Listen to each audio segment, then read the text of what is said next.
Happy Tuesday, DawgNation. My name is Brandon Adams, and this is DawgNation Daily, the daily podcast for Georgia Bulldogs fans, presented today by Engineered Solutions of Georgia. We're going to have a really fun show. We're getting closer to the start of spring practice. We'll talk some about that to Connor Riley when he joins us. I'll also continue my series preview of what's going to happen this spring. I'm going to look at Georgia running backs today, and in particular, I'm going to focus in a bit on Zamir White. We'll do that coming up in a little bit. There's kind of a cool video out there of a Georgia wide receiver. We'll talk about that on today's show. We'll obviously have to bring up the Richt thing that many of you may have seen by now. I think we've got a good BA Q&A for you today as well. So it's just going to be a fun show, just kicking around some football topics and having a good time. And there's no one I'd rather do it with than all of you. So I'm really glad to have you with us as DawgNation Daily, the daily podcast for Georgia Bulldogs fans, presented today by Engineered Solutions of Georgia. It begins right now. Today's episode of DawgNation Daily is brought to you by Engineered Solutions of Georgia. Dial 678-ESOG now for a solution to your foundation and waterproofing problems. Presented by DawgNation.com, this is DawgNation Daily, the daily podcast for Georgia Bulldogs fans. Here's your host, Brandon Adams. So by now, many of you have probably seen the tweet from former Georgia coach Mark Richt where he's wearing the tech gear. Podcast radio, obviously you'll have to imagine this, although by the time you hear the show, most of you hear it far after it's been broadcast. As I said before, you've probably seen it at least in some form by then.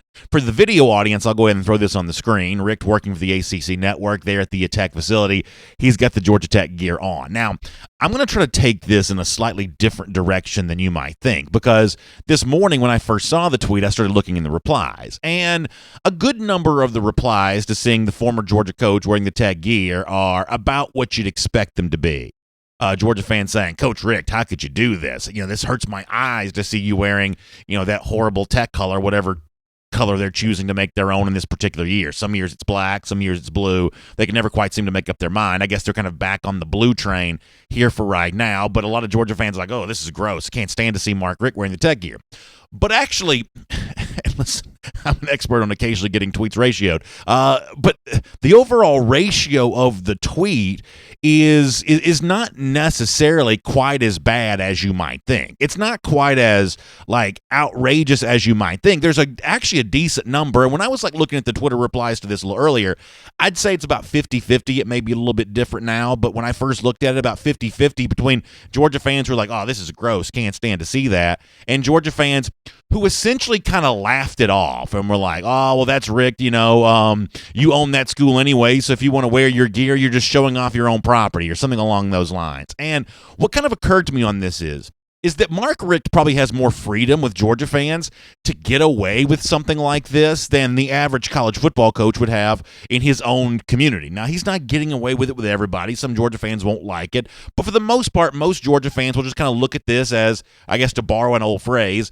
Richt being Richt, just kind of doing the thing you've kind of come to expect from him. He has a pretty entertaining social media personality as it is, whether it be when he showed off that hot dog thing the other day that he was eating for lunch on his birthday, or his love of the movie Nacho Libre. Yeah, if you're watching a video, there's a picture of him with a Nacho Libre cookie that his son had given him. He's obviously enjoying that, has got a great expression on his face. Prior to the unfortunate heart attack that he suffered, he had a big affinity for cheese balls, the snack, and he had a lot of funny tweets about those over the years. It's just kind of who Richt is. He just sort of has that that just kind of fun-loving personality, a guy who doesn't take a lot of this kind of stuff as serious as maybe some of the rest of us do from time to time. And that particular aspect of his personality did not always make him popular with some Georgia fans. People remember the whole notion of, well, championship rings, they collect dust. A lot of Georgia fans didn't like that when Richt said that, kind of downplaying the notion of winning and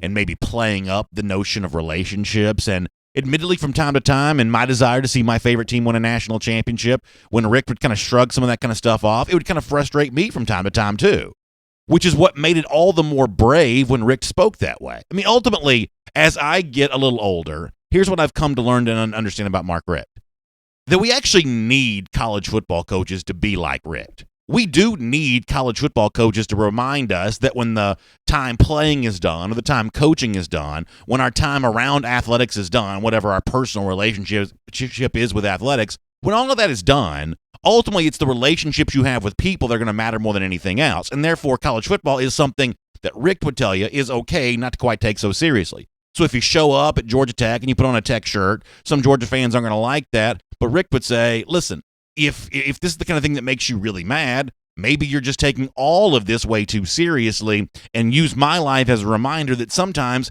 it's okay not to take things quite so seriously. What's interesting, though, here is how different Richt is from Georgia's current coach, Kirby Smart. Now, when I say different, I don't mean that Mark Richt's all one way. Richt showed off plenty of a competitive side over the course of his time at UGA. And nor do I mean that the current Georgia coach, Kirby Smart, is all competition all the time, no relationships, no time for fun, anything like that. Neither guy is 100% one way or 100% the other. They're not quite the stark caricature that sometimes we would draw of them, but they are a little bit different kind of people.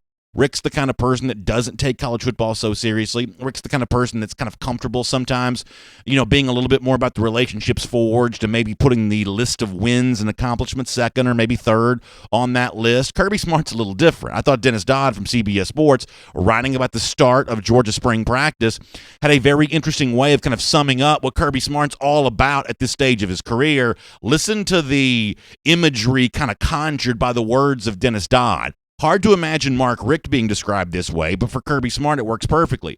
Referencing the hire of Scott Cochran, Dennis Dodd at CBS Sports says that this was an example of a bite being taken out of the Bama mystique by one of Saban's former top lieutenants. It's an indicator of where Smart's head is entering 2020. He's going for it.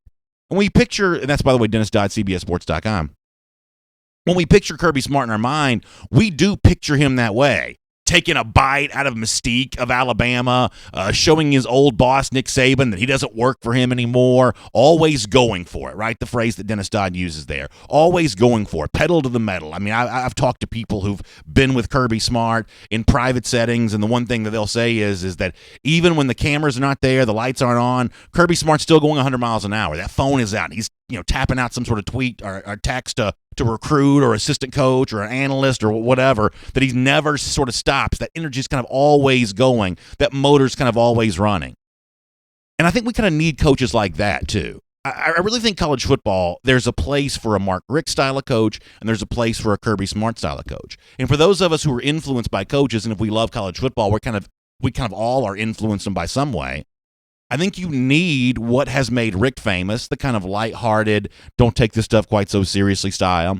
And I think you need the Kirby Smart, hey, let me go out there and push myself to be the best that I possibly can be. Let me push the people around me to also be the best they can possibly be. I think you need an example of both those personalities. And as different as these two guys may seem, they're actually more alike in one respect. I think it takes a lot of courage for both these guys to be what they've chosen to be. I said this about Richt before. For Richt to look at Georgia fans who are dying for a national championship and say, that championship ring's going to collect dust one day. That's actually probably true, right? I mean, ultimately, the relationships you forge are more important than the accomplishments that you collect. Yet at the time, Georgia fans didn't want to hear it. It took a lot of courage for Richt to say something that he truly believed that Georgia fans didn't necessarily want to hear. And for Kirby Smart to live his life in such a way that he's going to be judged by whether or not he topples Alabama. I mean, Nick Saban's arguably one of the best coaches in not just college football history, one of the best coaches in recent sporting history. And you got national writers saying, wow, Kirby's ready to take that mystique down a peg. He's ready to kind of push Saban off the pedestal and move himself up there to the top. It's not leaving for yourself very much room for error in terms of how you'll be judged. It takes a lot of courage to be Kirby Smart and the way that he's kind of chosen to live his life in a public way. And ultimately, those of us who are Georgia fans, I think we've kind of benefited from both personalities. So ultimately, Richt's in the Tech gear. It's not a big deal to me necessarily. I like what Richt has kind of brought into my life. I like the values that he's kind of helped reinforce and instill, and I like what Kirby Smart's here doing too. I think that Georgia has been really lucky to have both these guys as coaches in recent years. Now, let me kind of shift gears 180 degrees in the direction and talk about something different. One of the things that we've been doing on our show the last couple of days, getting ready for the start of spring practice. We previewed offensive linemen yesterday with John Stinchcomb. We're going to do more on running backs here coming up in a moment. But one of the also big spring storylines, and it's always a lot of fun, and no doubt when it gets going next Tuesday, we'll be talking a bunch about this. It's a week from today. spring practice begins, some of those under-the-radar players who could step up and emerge this spring. I saw a cool video. I saw it shared on the message board, and I'll share it with you right now. Tommy Bush, the Georgia wide receiver, working with some personal coaching there, getting ready to go and looking to improve himself as a receiver. You see the video if you're watching on the screen. It's really nice to see that because Bush has always been one of the most talked about players on the Georgia roster in terms of guys that people are curious about but haven't seen a ton of. And this video lets you know that behind the scenes, Bush is biding his time. And much the same way that John Stinchcomb on the show yesterday said for offensive linemen who maybe haven't played a whole lot, a new offensive line coach is a fresh start that they may need to actually get some playing time they otherwise wouldn't have gotten had Sam Pittman remained here. Well, maybe it's the same thing for a guy like Tommy Bush as well. There's a new offensive coordinator in town. It's a guy like Todd Monken who's going to be running a different kind of offense and maybe bringing in some new philosophies and maybe even valuing some different things. So for a guy like Bush, it represents a fresh start. And ahead of the start of spring practice, nice to see Bush using his time well to say that when the practice begins, he's going to be fully prepared and ready to go out and make as big a name for himself as he possibly can. My name is Brandon Adams, and this is DawgNation Daily, the daily podcast for Georgia Bulldogs fans, presented today by Engineered Solutions of Georgia. We're really glad to have you with us no matter how you get to us today. Video, Facebook, YouTube, Twitter, radio, noon, Athens Sports Radio 960 The Rap, podcast. And I can finally say this with all honesty and sincerity. Wherever you find podcasts, you can find DawgNation Daily presented by ESOG, including now on Spotify. Many of you are already enjoying that. We appreciate you checking in our program and being a part of that each and every day. And, of course, we appreciate our friends at Engineered Solutions of Georgia for making it all possible. If you're dealing with a cracked foundation, waterproofing issue, it is raining again today. Many of you have waterproofing issues now that you didn't know about before it started raining literally around the clock, 24 hours a day. Well, the good news is if that wet spot shows up or if that dampness is kind of creeping in, our friends at ESOG can help fix it for you. They're also proud partners of UGA, so it's fun to do business with them because of that. But it's also important that if for a foundation issue or waterproofing issue, those can be serious problems. You want smart people to do the work to help you get that fixed. And ESOG is the ones we would trust because they have 2 full-time engineers on staff. That's important. When it comes to the structural integrity of your home, you don't want to trust that to some fly-by-night company. You want Engineered Solutions of Georgia, and the even better news is they're really easy to get in touch with. Simply dial 678-ESOG now. That's 678-ESOG now, and that will get you in touch with my friends at Engineered Solutions of Georgia. And by the way, let me mention again, they are proud partners of UGA, so that's a fun company to hang out and do a little bit of business with. We're going to go around the doghouse here in a moment. We'll bring on Connor Raleigh after that. Before that, though, we've been doing our BA Q&A, just kind of a good way of interacting with you, right? It's a fun time of year to be doing things like that. Your thoughts on Georgia football. We always strive to make the show as interactive as we possibly can. So in honor of a couple of things we've already talked about and something I'm about to talk about, let me share today's BA Q&A with you, and you can hit these up in the forum at forum.dawgnation.com, on video in our comment section. Hit me at Twitter at DawgNation Daily, or pretty much wherever else you want to go. First thing, does it bother you to see Mark Richt wearing the Georgia Tech gear? We kind of showed that off at the beginning of the program. Is that something that bothers you to see that? You can weigh in on that. I mentioned Tommy Bush working hard to get ready for spring practice. Who's an under-the-radar player that could break out for the Dogs this spring? You can share that with us as well. And then finally, in honor of what I'm about to discuss, let me set an over-under rushing yards for Zamir White this season at 1,050. Let me do 1,050 rushing yards for Zamir White. You can decide for yourself if that's a good number in your mind. But do you think White exceeds that or maybe doesn't quite match that number? That's question number 3 as far as our BA Q&A goes for today. Now, with that said, let's go around the doghouse here for a moment, and let me focus in on the running back situation for Georgia this spring. And listen, with apologies to Kendall Milton, who's on campus, and Kenny McIntosh, who's maybe ready to break out, and James Cook, who's certainly a very interesting figure, Dejon Edwards, who Georgia has signed. I think that Zamir White is the most interesting and most important running back on this Georgia roster right now because now another year removed from a couple of injuries, is this finally the moment when we see the best of Zamir? Because when Georgia was going to see that, whether it be fans asking the question, media asking the question, that was a huge topic during the most recent year. Obviously, DeAndre Swift was having a great season, doing the things that Swift was expected to do, and sometimes there just weren't quite as many carries to go around for a guy like Zamir, as Kirby explained after the Notre Dame game. If number 7 is running the ball like he was running the ball, it's hard to give the ball to anybody. else. I mean, the guy was making people miss, running possessed, and we want to get Zamir involved, and we need to do that. And he's growing. He's getting better. I mean, he had two of the best blitz pickups I've seen out there today that he stoned them, and he's getting better, and he's getting more confident. And I want to be able to show confidence in him and put him out there and let him go play. So he said, listen, when we got DeAndre Swift doing the things that he's doing, not necessarily enough carries to go around for Zamir White. But a couple of weeks after that, Smart did let it be known that even though you're not seeing Zamir a bunch on the field, behind the scenes, trust me when I tell you, this is still a very good player. Here's what Smart said just a couple of weeks later. I don't see it as an emergence. I see it as it's kind of been there. I mean, you say what's the deepest position on our team, you would probably argue that running back is the deepest position. Those guys compete really hard in practice. They work for their reps. We thought Zamir, his protections have just become, he's really physical in his protections. He's one of our best pass protectors. So he's earned that right and that trust to get out there, and we're pleased with his growth, and it's added more depth.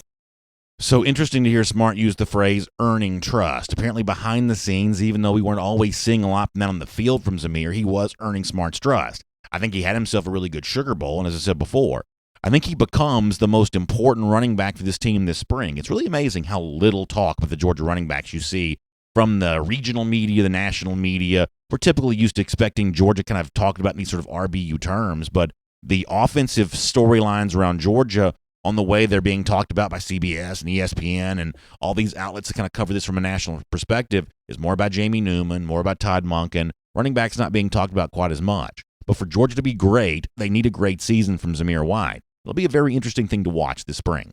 It's DawgNation Daily, presented by Engineered Solutions of Georgia. For more on that topic and a whole lot more, let's talk to our buddy Connor Riley. From Athens and across the SEC or wherever the recruiting trail may lead, here's a DawgNation.com insider. I always love Connor Riley's work at DawgNation.com, always delivering really good stuff to start your morning every day with Good Day UGA, and then throughout the day, always interesting content as well. He is a content machine, and we certainly appreciate that here for what we do, and he joins us here on DawgNation Daily right now as well. Connor, thanks for spending a little time with us today. No problem. Thanks for having me on. So one of the things I've been doing with our guests is, when applicable, I've been trying to get the BA Q&A answers from our guests, and it makes a little more sense for us to kind of begin that way and then kind of get into some other stuff before we're done. So let me start with you on our BA Q&A question number one, the same thing I began our show with today, looking at Mark Richt and the Tech gear, kind of doing that. Obviously, Tech is doing this to intentionally troll. Richt doesn't really care because that's just not the kind of person he is, and he's working for the ACC network. Connor, do you think that Georgia fans ought to be bothered by seeing Richt in whatever Tech's colors happen to be for 2020? This is one of the most disgusting acts of betrayal I have ever seen in the sport of college football. I love it. I mean, it's someone who is capable of doing a stunt like this. Makes you wonder. It's not hard to see why Rick never won a national title. Stop it! Stop it! Don't if he had that true hate in his heart, like a true Georgia man should, maybe things go a little bit differently for him. No, that's a complete joke. I don't really have a problem with it. He's past his coaching days. He's obviously got a job to do with the ACC network, and he's out there having fun, living life, and I think that's important for all of us out here. Yeah, I do too. I think that what Richt does well is remind us of what is important, at least for me. I mean, I view Richt as something of a role model in that regard. And Connor, I'm a total hypocrite on this, because I'll be the first to tell you that by the time 2014 and 2015 rolled around, I'd gotten really irritated with Georgia not winning a national championship, and some of that irritation actually got turned on Richt at a certain point in time. There was a certain part of his demeanor that became frustrating to me as a fan when it wasn't leading to a national championship. But ultimately, being more like Richt will, I think, make you happier at life, and it may even make you live a little longer. I think he's an important part of our sport, and for Georgia fans, kind of an important embodiment of maybe what we should aspire towards, even if there were a couple of moments in which maybe he left a little something to be desired. Yeah, I think you look at personality and the role he plays, and personality in general. There's a reason, even though he didn't win as many national titles as Urban Meyer did at Florida, there's a reason Steve Spurrier is more beloved for the Gators than Meyer is, and I think it's because of his personality, the ego, the flair, the I love to beat the heck out of Georgia. I think that really endeared Spurrier to that fan base, and I think Richt's personality, likewise, and his sort of laid-back attitude. Now, obviously, not at the end of his coaching tenure, like you just referenced, but that sort of laid-backness, that easygoing, that hey, it's just life. It's college football, as serious as we all take it, it isn't life or death. Yeah. And sometimes you got to remember to enjoy the little things. I'm going to put 3 people into a sentence who've never been compared before. Okay. So most of the time in sports, we love people who are great, right? I mean, it's like, Jordan's loved because he's, one of the great players of all time. I would call him the greatest player. Other people are loved because of what they achieved, Tiger Woods, things like that. However, from time to time, there are athletes or figures in sports who get loved for different reasons. Like Dale Earnhardt Jr. in NASCAR actually was not the winningest driver while he drove, but he was the most beloved. I'm old enough to remember when Allen Iverson was a huge figure in the NBA, a guy who only made 1 NBA Finals in his entire career and lost in 5 games there, yet he was beloved in his career for things that were not quite connected to winning. I think that Richt is actually a little bit of a Dale Earnhardt Jr., Allen Iverson type figure in that Richt is beloved. I think he'll get a little bit of a free pass for the tech gear, at least for the most part, because what people love about Richt really doesn't have all that much to do with winning. And if Kirby Smart wins 7 national championships at Georgia, I don't think that'll make Georgia fans who do love Richt, not all of them do, but I think the majority of them do, the Georgia fans who love Richt won't love Richt any less, even if Kirby Smart goes on to become the John Wooden of college football. Yeah, part of the interesting thing with Richt's legacy is what Kirby Smart ends up ultimately doing. And if, God forbid, Smart does not win a national championship for Georgia, I think that forces every Georgia fan to look at Richt and what he was able to accomplish at Georgia a little bit differently, given that Smart's brought in here to take Georgia to that extra mile and win a national title. And if he's not able to do that, you have to ask some hard questions yourself and maybe say, like, maybe we made a mistake in moving on from Richt. You have a under-the-radar performer for spring that you got your eye on? There is a name that keeps coming back to me, and I think we're going to hear a lot about him, and part of it is because of the position he plays. It is Kearis Jackson. That's interesting. Dominic Blaylock, in all likelihood, won't be seeing a whole lot of him as he continues to recover from his ACL injury. Jermaine Burton, another slot guy who I think is going to be a very talented and a very nice piece for Georgia, he will not be there. So you look at the guys who could possibly play in the slot and sort of make an impression this spring on Todd Monken in this new offense. And Jackson does have some positional versatility. We can and have seen him play outside a little bit more. You wonder what last season would have been like if he doesn't break his hand in the opener against Vanderbilt, and how productive he could have gone on to be. And he obviously got hurt again in the SEC championship game. But I think we're going to hear a lot about Kearis Jackson this spring. Over under 1,050 rushing yards for Zamir White. I'll take over just because. Do you think it's a good number, first of all? Yeah, I do. The fewest rushing yards for a leading rusher in Kirby Smart's time as head coach was 1,130. That was Nick Chubb. That was the 2016 season with Nick Chubb. I just, Georgia, as a lot of the guys at the Combine said, just because Georgia's brought in Monken and they're seemingly making changes, Georgia's still going to want to run the ball first, and I believe that White is the best running back on Georgia's roster. If I could wish, speaking as a fan here, if I could wish a great spring onto any player, and I'm not quite sure what great spring would even be defined as right now, but if I could grant success to anybody right now, I believe White may be the guy that I would pick. I just think you really need him to be. You mentioned, hey, leading rusher always has this many yards, and that's always been a Nick Chubb type player, DeAndre Swift type player.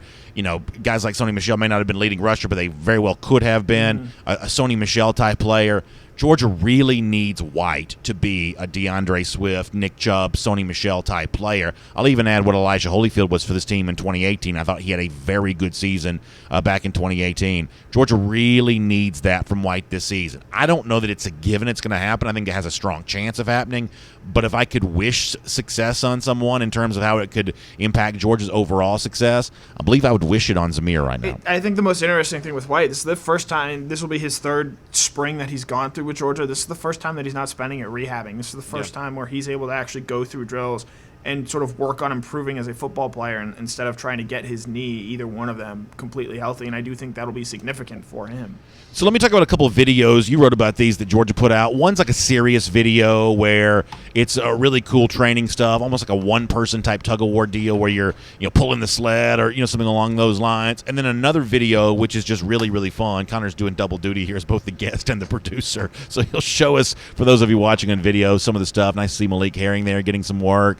You see James Cook get involved in all of this. It's actually a really well-produced video. Funny to see in the replies of the tweet how much love Matt Luke got in all of this. Kendall Milton got a lot of love. Really well done. And then there was another video, which was just totally fun, of Georgia kind of competing in the dodgeball. I believe that if you put Tom Hart, Cole Kubelik, and Jordan Rogers in the booth, put this thing on the SEC network, it would absolutely get enough television viewers to deserve to exist. I think there are plenty of sports around the SEC that would have a hard time drawing as many eyeballs on TV as a dodgeball game involving the Georgia players would probably get. Yeah, I think watching that video, it's pretty clear Georgia understands and knows the 5 Ds of dodgeball: dive, dip, duck, dodge, and dodge. Yeah. So it is cool, kind of cool. This past week was their last week before spring break, so it's sort of the last week of winter workouts.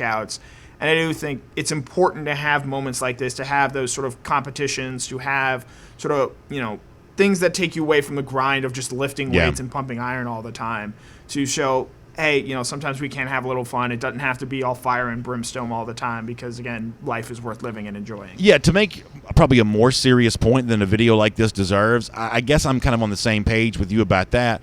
I do think that Kirby, I started the show by saying, hey, he's the hard-driving guy. He's the guy that wants to take a bite out of Nick Saban, to use the word that Dennis Dodd used. And I think all of that is authentic and true about Kirby Smart. I think he is driven to an almost insane degree in terms of an insatiable appetite for success.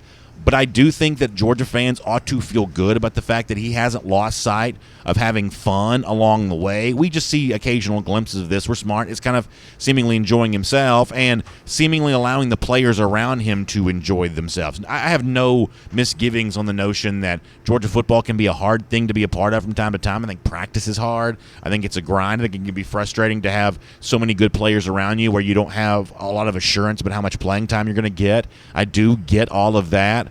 But a brief pause for some dodgeball before spring practice starts and before spring break begins, I think that Kirby seems to get that. And I think that somehow, some way, there's a connection between getting that in terms of the atmosphere you create for the program and eventually fostering a place where players feel comfortable, want to thrive, and will eventually win. Yeah, I think behind closed doors, Kirby's a very fun type of guy, a guy who is not necessarily as guarded or intense that we sort of see in front of the microphone. And just from time to time, I wish we could kind of see that version of Kirby Smart a little bit more, because you see him after the Florida games, you see him after big wins, having fun, sort of enjoying the moment, enjoying things a little bit more than, that Monday, Tuesday press conference when he does have to deal with all of us. But I do think that Kirby does, at least with recruits, the people who probably matter most to him, that he can cut back and can have fun and is not this serious competitor 110% of the time. Yeah, there's a story I heard the other day about Bill Belichick, and I'm going to totally butcher this story because I was only halfway, I guess, reading it, paying attention to it. But I think he may have been say, the owner of another professional sports team. They were about to lose a playoff game or something like that. And you think of Belichick as this guy who's like, we're on to Cincinnati and stone-faced and serious. But in the moment, he got tequila shots for, everybody in the room because that's just what he felt like he needed at the time. I don't know that Kirby Smart's a tequila drinker, but I could see him in a moment like that privately just kind of being a lot more loose and a lot more, hey, not being the Kirby Smart that he necessarily projects as his public persona, if that makes sense. What do we think Kirby's alcohol of choice is? That's a really good question. I'm not quite sure. He feels like just a beer guy. He just sticks to beer. Like domestic Yeah. beer. The kind of thing that you buy at a big box retailer. Domestic beer. I know you don't like giving away free plugs, but, one of those types of beers. Yeah, I would say just a regular mass market domestic beer for some reason, but not the light version. I think it's the heavy version. Oh, yeah. I think it's the heavy version, if I had to guess. You mentioned Dale Earnhardt earlier. His son used to drive a car that I think I could see Kirby drinking a lot of beer out of. I could probably see that as well. No free plugs, but I could probably see that as well. Speaking of Kirby, let me finish with this. I liked your piece this morning on the Georgia-Florida rivalry. Obviously, that's a subject near and dear to my heart. And there was a particular phrase in that piece that you used that I wanted to talk about for a moment. You said that you thought it might be actually good for Georgia if it embraced the Florida rivalry a little bit more, maybe being a little bit more like what Dan Mullen and the Florida side has kind of chosen to be about this. And, Connor, there was a time in which I really felt that way too. And to go back to the end of the Richt tenure, I felt like Richt didn't talk enough about rivals. And when Kirby first got it started, I was kind of like, I kind of wish he would just sort of admit that these games are rivalries and that they matter. I've totally made peace with that over the years, though, because what I've come to expect is that Kirby really does know who the rivals are, know how – I mean, Kirby, at his essence is kind of a politician in that he knows how to keep the constituency happy. You got to beat Auburn, you got to beat Florida, even Georgia Tech. I think he kind of has an understanding about when it comes to that, to a certain pocket of maybe older Georgia fans, that you got to win that game. I've come to make peace with the fact that Kirby's going to say one thing and do another when it comes to rivals. He's going to say that every game's the same, and then he's going to celebrate behind the scenes on the basis of what the game actually truly means. Last year in Tennessee at Neyland Stadium, I think, is a little bit of an example of that. So there was a time in which I thought, Georgia publicly, Smart himself publicly, just needs to admit these games are rivalries more. He doesn't really do that a lot publicly. But I've come to really actually enjoy those brief glimpses, those small moments where the tell pops up and you really do find out just how much the rivalry game means to him, whether it be the TFD from the Auburn game a year ago or whatever else. I've come to really appreciate those little Easter eggs he'll drop from time to time. Yeah, Kirby Smart clearly cares about the Florida game. He would not celebrate and sort of let the celebrations that he has be seen if he did not. His famous Yeet dance 2 years ago. So it's not that I think he ignores or just truly doesn't value the rivalry, but I think one of the, and it pains me to do this, give Dan Mullen credit, but one of the things I think this offseason, I know they mentioned college football playoff there yesterday, and the reason it's a news story is because it's the first time you've heard Florida sort of talk about and deal with those expectations, whereas Smart has been dealing with those the past 3 seasons. But I think one really smart thing that Mullen has done is he has sort of trained his fan base into thinking Georgia and beating Georgia is the most important thing to us. And if we do that, we have a successful season, and anything that comes after that is gravy. With Georgia, it is so focused on national championships, on winning the SEC, that, and you could probably agree with this past season, as great as beating Florida was, that month of November was just absolutely miserable. It was a grind. It was just not fun to be around. No one was really happy. No one was really satisfied. And I do think if we're talking about beating Florida a little bit more in the offseason, or talking about beating those rivals in the offseason a little bit more, and sort of enjoying that aspect of college football instead of just focusing on the championship stuff all the time, I do think maybe the season as a whole for both players, coaches, and fans on a wider scale becomes a little bit more enjoyable. Yeah, I'd put the onus on the fans, maybe celebrate them a little bit more and appreciate them even in the midst of a season that maybe doesn't quite meet the expectations at the beginning of the year. I think fans have an obligation to appreciate those. I'll also add this. I talked yesterday about our buddy Justin Ferguson took the picture inside the Auburn facility of all the banner being hung to honor all the Iron Bowl wins. I don't quite know why this is, but I actually kind of like Auburn acknowledging the Iron Bowl win, because I do think they are a little bit of a little brother in that rivalry, and I do think they have a little bit of a bragging right about how much they've beaten Alabama, whether it be some during the Gus Malzahn era and a whole bunch prior to that with Tommy Tuberville. I think they've gotten some Iron Bowl wins. They ought to brag about that. But I would not want Georgia to hang a banner for cocktail party wins. And I don't know if that's just because I think the Georgia program has a greater stature than I think Auburn has or what, but for whatever reason, I see the situation differently. I like that Auburn is bragging about its Iron Bowl wins, but if I went to the House of Pain, the indoor facility at Georgia, and there was like cocktail party in all the years that Georgia had won the game, that to me would feel a little small for Georgia to be doing. How do you feel about that? Probably. Part of that has to do, I think, with the geopolitics in the state of Alabama, whereas Georgia and Florida, obviously the two biggest schools in their respective states, so there is something a little bit different there.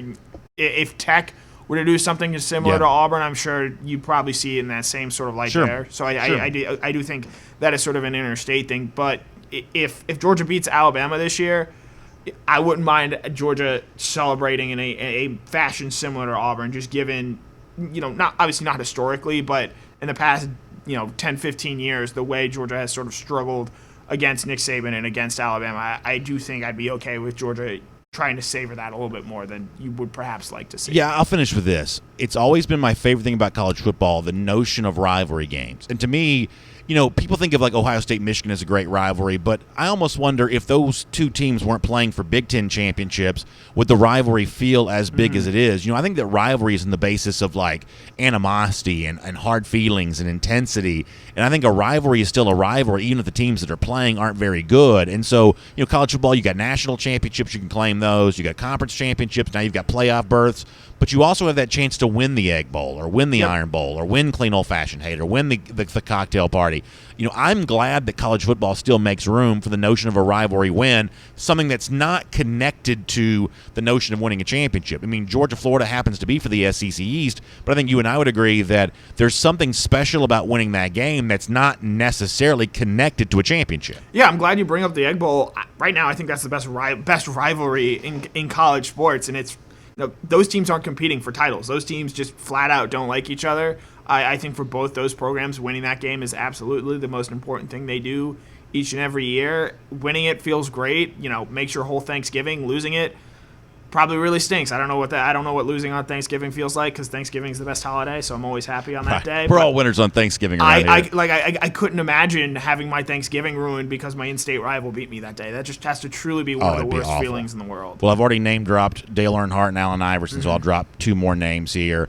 The third Ali Frazier fight was not for the heavyweight title of the world or anything like that, and a famous sports writer, I'm not even sure which one, called it two men fighting for the championship of each other, and I do love that for rivalry games, that sometimes it's just about the championship of each other, and I hope that part of college football never goes away. I would agree. All right, good stuff, Connor Riley. Thanks for your time. Yep. Let's take a look around the rest of the league. This is SEC Through. Yeah, we'll go do an SEC Through here, get you updated on everything happening around the SEC. By the way, really good stuff from Connor Riley. And speaking of the Florida Gators, Gators did start spring practice today. I think this is really very interesting, that there's a certain, this is a bigger word than I should be using, incongruity, am I using that word right? Between what some people say about Florida and what other people say about Florida. Some people will say about Florida, they could make the college football playoff because of how good Kyle Trask is. Some people, though, would say, yeah, but there's a chance that Kyle Trask not even the best quarterback in his own team. Now, listen, it wasn't that long ago that Georgia was kind of dealing with some of the same kind of stuff, so I certainly appreciate that. But there is kind of a real growing, conversation that maybe Emory Jones, the former four-star quarterback from Heard County, I believe, in the state of Georgia, maybe Emory Jones could unseat Kyle Trask and become the Florida starter here this season. In fact, we had our buddy Steven Lassen from Athlon Sports on the show last week. He said that kind of factored into Athlon's decision about why they didn't rank Kyle Trask among the top 50 quarterbacks, or I should say the top 50 players in college football, because they weren't even sure that he was necessarily the best quarterback on his own team. I'm not quite sure what to make of Emory Jones on this right now. I mean, maybe he really is that perfect quarterback to play for Florida. Trask was pretty good a year ago. I think maybe below the surface, some of those numbers didn't quite, do as much for you as maybe they should all the way around.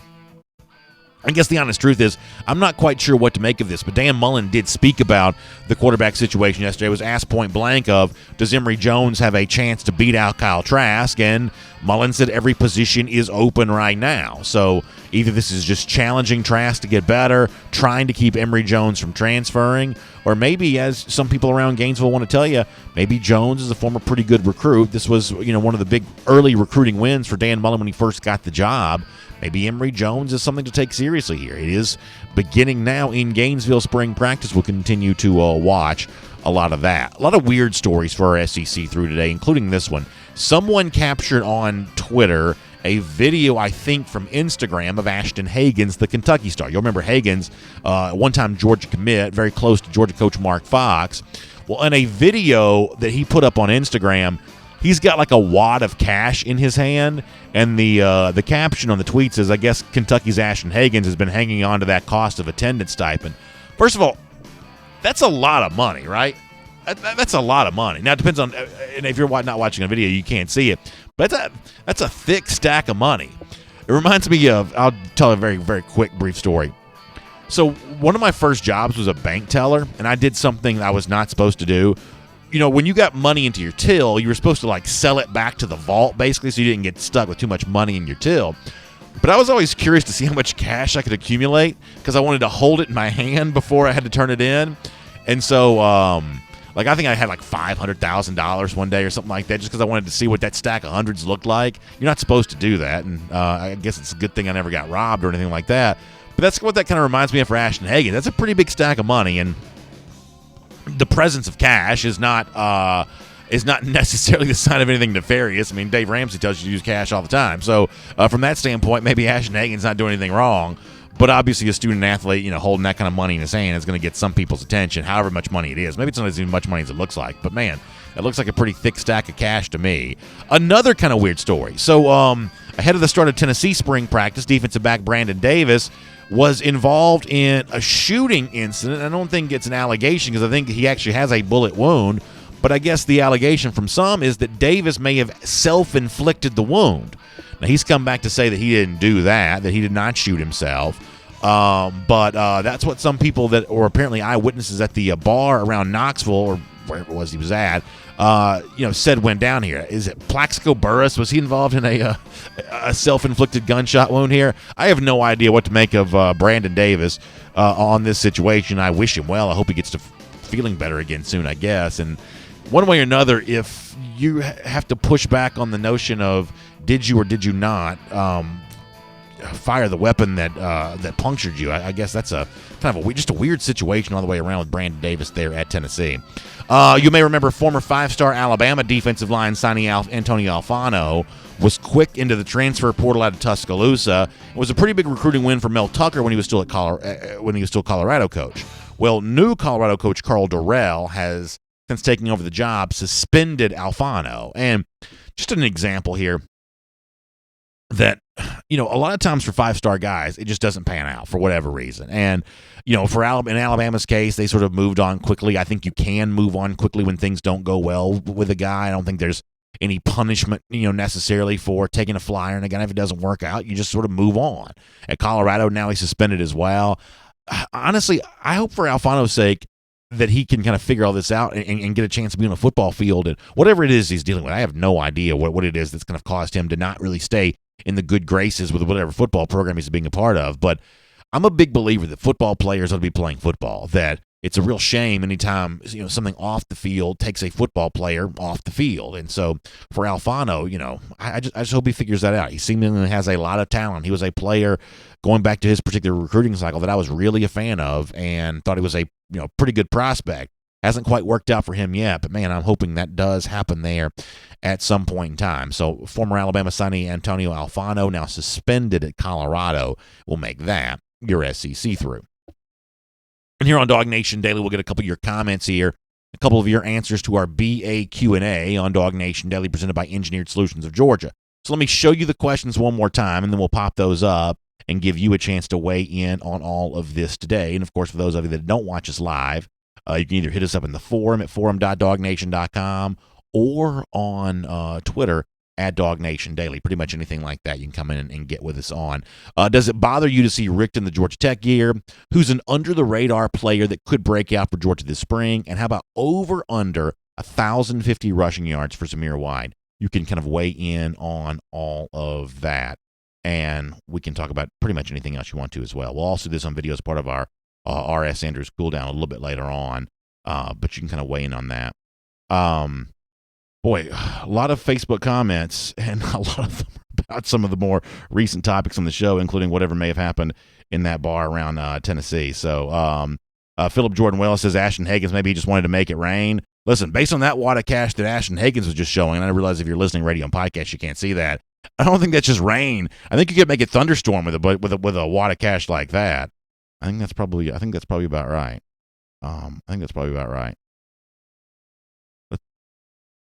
A lot of talk on Facebook. Marshall Fleming on the subject of Emory Jones, we talked about before as part of our SEC through, says if Jones plays quarterback against us, we win by 35 points. So Marshall Fleming is not a fan of Emory Jones and feeling pretty confident about the Dogs if that's indeed what goes down there. So not a fan of Emory Jones. Interesting to see. Cliff Hancock has a funny comment. He says, can we get verification that Mark Richt has the most coaching wins at Tech of anyone who's ever worn the Georgia Tech colors? Now, that's a funny line from Cliff. That's well done. That is well done from Cliff. Yeah, we started the show by saying this, that ultimately I'm not too scandalized by Richt and the Tech stuff. I mean, Richt's a guy that I think at this point in time has pretty wide latitude. People know that he works the ACC network. They know he's kind of a guy that doesn't take himself too seriously on Twitter.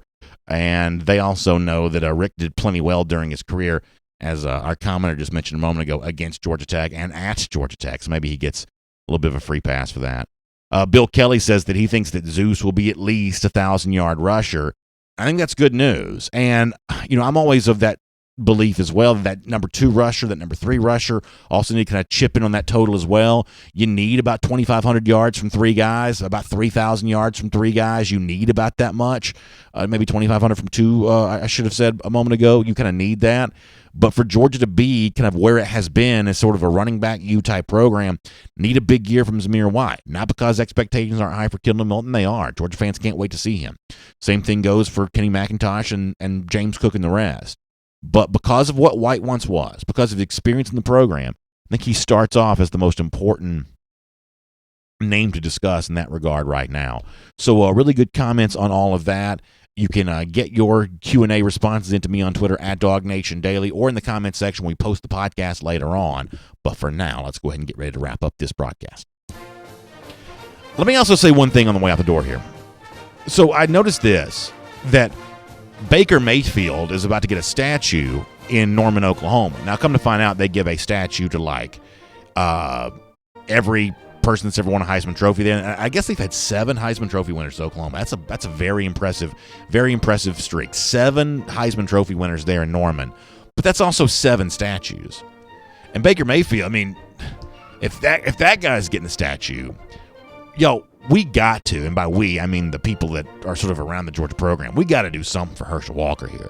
How is Baker Mayfield getting a statue, a guy that Georgia beat, and Herschel Walker not? I mean, I think that's got to change. And I know there's a lot of backstory behind all this, and I get all of that. But just for some reason, hearing the news about Baker Mayfield led me to believe it's time for Herschel Walker to truly get the statue that he needs. He may not be the only one, but he's the first one. By the way, Gatorade Updater, 1,228 days. We'll see you tomorrow at DawgNation Daily, presented by ESOG. And on video, time now for our R.S. Andrews cool down. We'll give you a chance to talk about Q&A or anything else you want to for today's show. We appreciate R.S. Andrews making it possible. R.S. Andrews is the you call, they come folks. They show up on time. They do the work that's promised for the price that's promised, and that's all really important. You can find them online at rsandrews.com. So if you have an issue with your water heater, we're getting very close to the start of the warm weather season, which means you want air conditioning that's working. You want all of that. R.S. Andrews can take good care of you, but you got to find them online at rsandrews.com, and they'll take care of you on that. Brett Brown not too happy with Richt here. He says that he thinks that Kendall Milton should be crazy good this year. Boy, I'd love to see that. Love to see that. Milton's my choice to be the number 2 rusher for Georgia. I believe that Zamir's my choice to be the number 1 guy, and I think that I've got Kendall coming in at number 2 after that. Bob Garrison says they got to get Mayfield a statue before he implodes, a la Manziel. Yeah, maybe so. Maybe so. Jacob O'Neill says, does Joe Cox deserve a statue? That's South Carolina football staffer Joe Cox you're talking about now. Jennifer Caldwell Sperlin says the Baker Mayfield commercials are funny. Yeah, they're not bad. They're not bad. It also kind of got me thinking about this, and this really is a kind of a slow news day tangent. How many players that have a statue will Georgia have beaten on the field? I can think of at least 2. Tebow's got a statue at Florida. Georgia beat him in 2007. Baker Mayfield's about to have a statue at Oklahoma. Georgia beat him in 2017. Other examples of guys with a statue that Georgia has beaten. I'm sure there are. Those are the 2 that kind of came to my mind. Of maybe that's a new category. Your statue wins.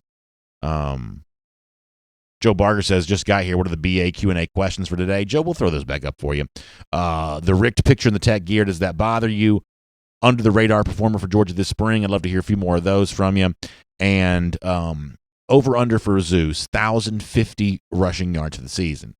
The one thing I was thinking about when it comes to the under-the-radar performer, we talk about so many players so much that it's sort of hard for somebody to truly be defined as an under-the-radar performer. There are not a lot of those around Georgia football because all 85 guys have so much media attention on them that it's kind of hard to be the under-the-radar guy there. But you kind of get the point I'm making there. Frank Patterson says Zeus gets 1,200 yards, double-digit touchdowns, and Kenny McIntosh will have a huge under-the-radar year. Frank also makes a very humorous accusation about Kirby Smart, which I think is really funny. Scott Harris says Nakobe Dean on defense. It could be time for Nakobe. Could be time. A lot of Kenny McIntosh talk on offense. That's fun to see. A lot of that. Shane Elliott says, how about $2,000 for Zeus? Boy, that'd be great to see. Dog Life Ain't Easy says Florida has overrated written all over them. The one thing I will admit about Florida, I don't like to be that I was wrong about anything, but last year I predicted them to finish the season unranked. And even though Georgia handled them, I think, with relative ease, to Florida's credit, they did not lose the other games that would have rendered them unranked. They got help from the officials against South Carolina, but against programs like Vanderbilt, Missouri, and others, they just went in there and really handled business, really took care of business.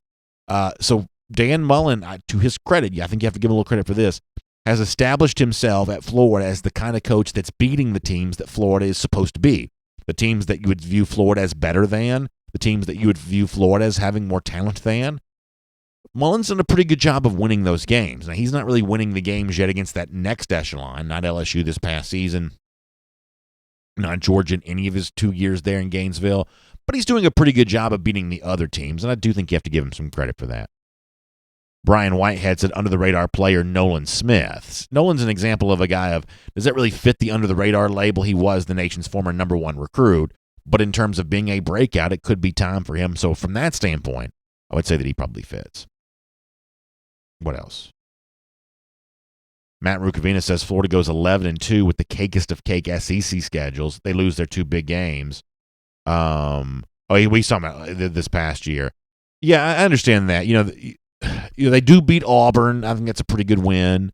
And listen, I'm not trying to bend over backwards to give them credit. I'm just saying that in one respect, they at least proved me wrong last year, and I got to make sure I admit that. By the way, y'all hold on one second.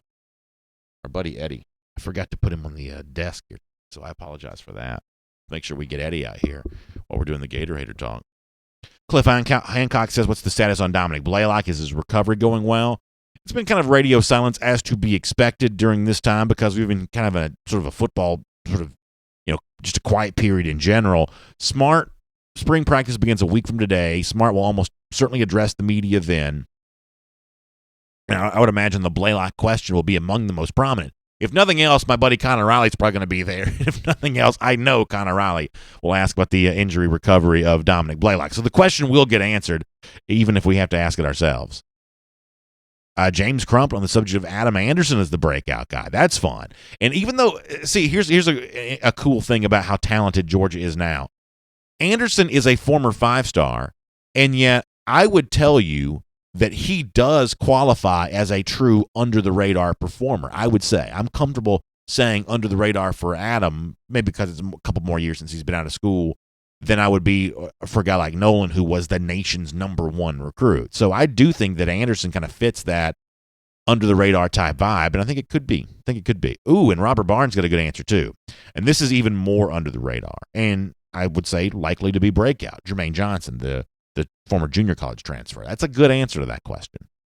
And I think one of the things that we kind of get ourselves into a little bit of a bind on around here is we'll do some version of this question 50 times between now and the start of the season. And so by the time we get there, I've joked about this before. We've essentially bet the over on everybody. Everybody's going to have a breakout year. Everybody's going to do this because different pockets of the audience sort of think about different players. And that's just sort of part of the fun of being a fan and kind of getting ready for the season. But all good answers thus far. Yeah, Reginald Johnson says Eddie doesn't get a spring break. He has to stay here the entire time.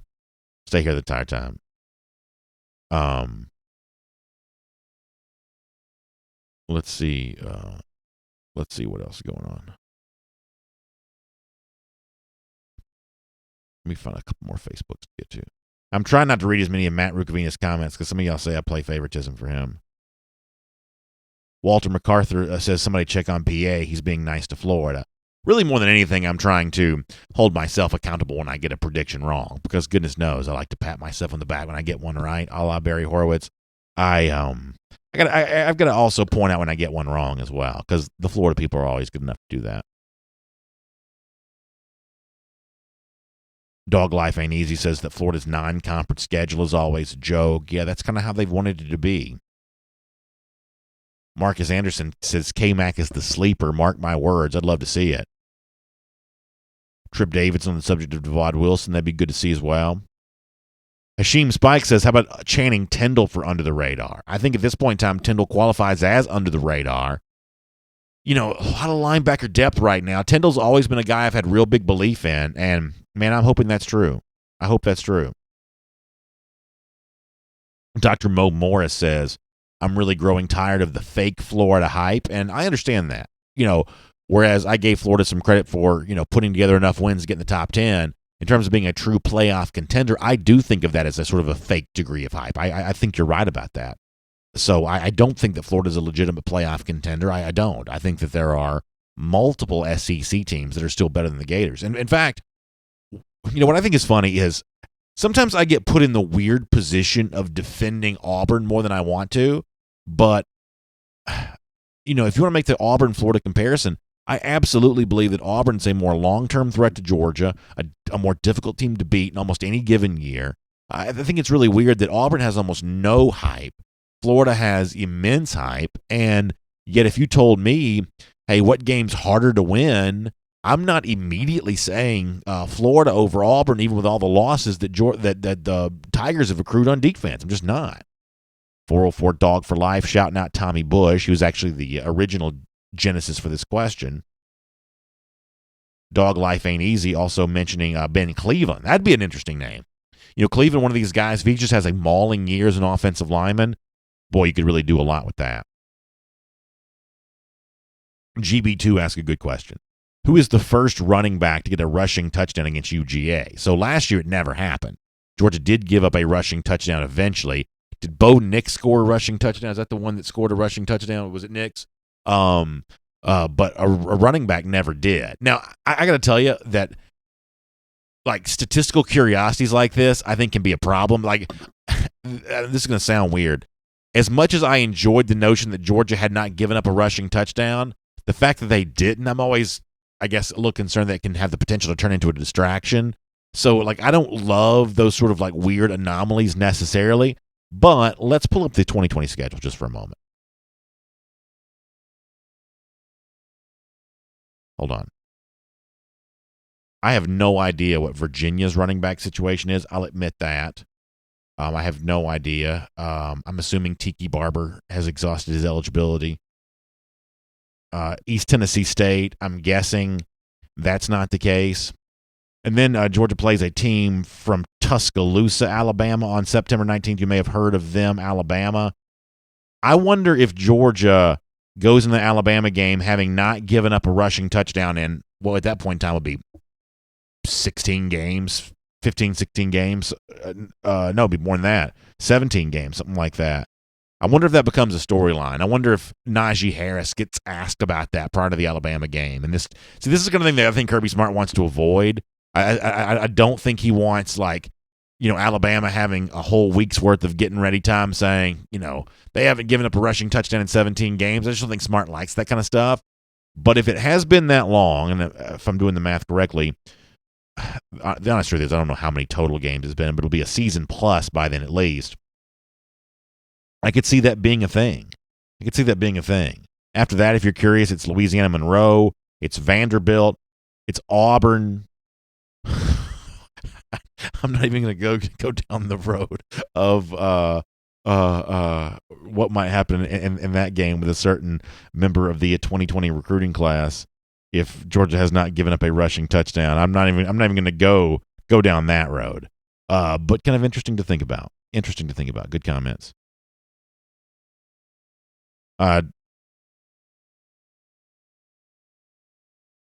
Dog Talk says we gave up a rushing touchdown to Auburn. Yes, we're talking about a rushing touchdown to a running back. So once Georgia gave the rushing touchdown to Nix, the next thing became the last time Georgia gave up a rushing touchdown to a running back. And I believe that streak is still intact. Dante E. gives us a very interesting name. He says, how about Brett Seither as a tight end? The one thing I have definitely said is, is that when it comes to the tight end position at Georgia, as interested as I am in five-star Darnell Washington, and as excited as I was when Georgia brought in Trey McKitty, and we got to get ready to go after this, as interested I was in all of that,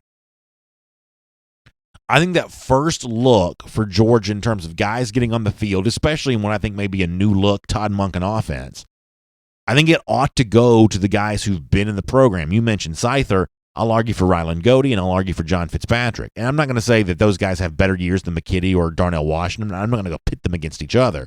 But in terms of, kind of fulfilling what Monken needs from his offense, I kind of agree with you, at least in terms of, hey, let's give a look to those guys who've been in the program. And, ultimately, maybe we may differ on which one's most likely to emerge from that group. You can make a compelling case for Brett Scyther.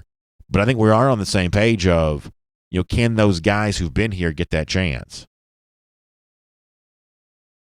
Shane Elliott says, and we'll finish with Shane, how about Newman breaks out for Georgia and shows that he can be a big-time quarterback in the SEC, given that he has the weapons and the people around him to make him good? I love the idea of that. I think that Newman has a chance for a very, very good year.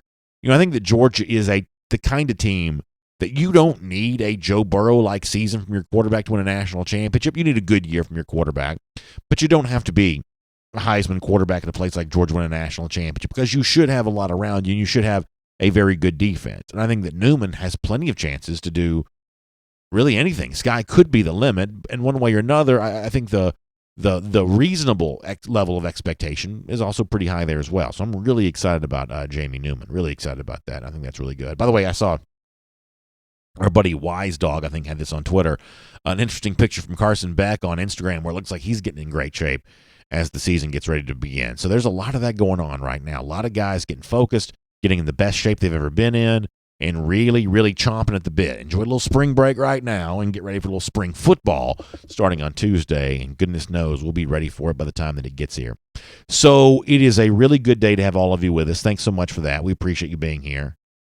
James Crump, I like his line that the Monken offense is going to make a lot of those freshman wide receivers famous. That's a really good way to say that, James. I appreciate that. Really fun conversation to all of you. Thanks for being here, and thanks for doing it with us.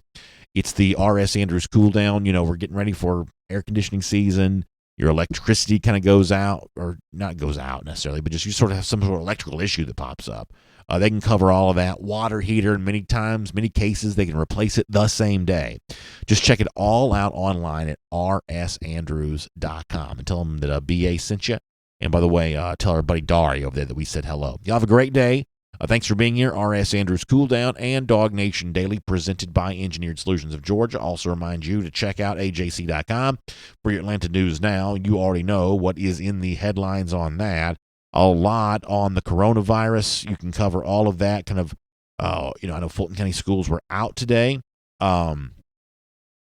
continue to monitor this situation and kind of see where all this is going. You can kind of get the most up-to-date coverage on that, including what the response to all of this is. It's good stuff. The facts. We need the facts at a time like this. The AJC's got them, ajc.com for your Atlanta news now. R.S. Andrews Cool Down, DawgNation Daily, presented by Engineered Solutions of Georgia. Y'all have a great day. Eddie and I will see you back here tomorrow. For more DawgNation videos, check out youtube.com/DawgNation.